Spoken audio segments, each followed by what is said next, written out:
اللہ کے نام سے جو رحمان اور رحیم ہے۔ لقمان نام۔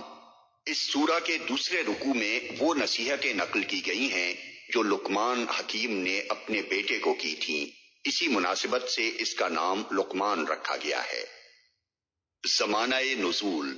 اس کے مضامین پر غور کرنے سے صاف محسوس ہوتا ہے کہ یہ اس زمانے میں نازل ہوئی ہے جب اسلامی دعوت کو دبانے اور روکنے کے لیے جبر و ظلم کا آغاز ہو چکا تھا اور ہر طرح کے ہتھ کنڈے استعمال کیے جانے لگے تھے، لیکن ابھی طوفان مخالفت نے پوری شدت اختیار نہ کی تھی۔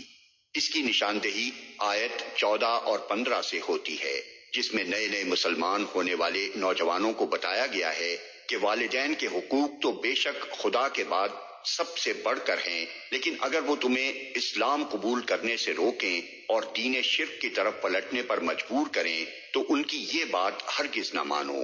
یہی بات سورہ عنکبوت میں بھی ارشاد ہوئی ہے، جس سے معلوم ہوتا ہے کہ دونوں سورتیں ایک ہی دور میں نازل ہوئی ہیں، لیکن دونوں کے مجموعی انداز بیان اور مضمون پر غور کرنے سے اندازہ ہوتا ہے کہ سورہ لقمان پہلے نازل ہوئی ہے، اس لیے کہ اس کے پس منظر میں کسی شدید مخالفت کا نشان نہیں ملتا۔ اس کے برعکس سورہ عنکبوت کو پڑھتے ہوئے محسوس ہوتا ہے کہ اس کے نزول کے زمانے میں مسلمانوں پر سخت ظلم و ستم ہو رہا تھا۔ موضوع و مضمون۔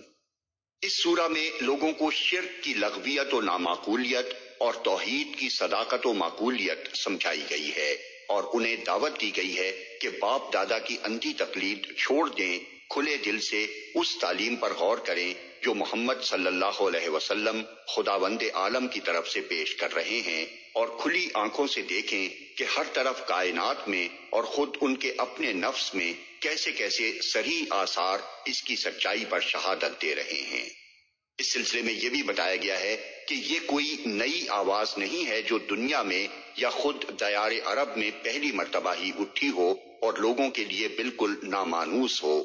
پہلے بھی جو لوگ علم و عقل اور حکمت و دانائی رکھتے تھے وہ یہی باتیں کہتے تھے جو آج محمد صلی اللہ علیہ وسلم کہہ رہے ہیں۔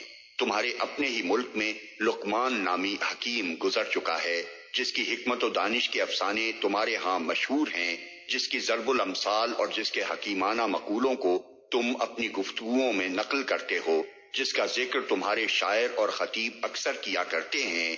اب خود ہی دیکھ لو کہ وہ کس عقیدے اور کن اخلاقیات کی تعلیم دیتا تھا۔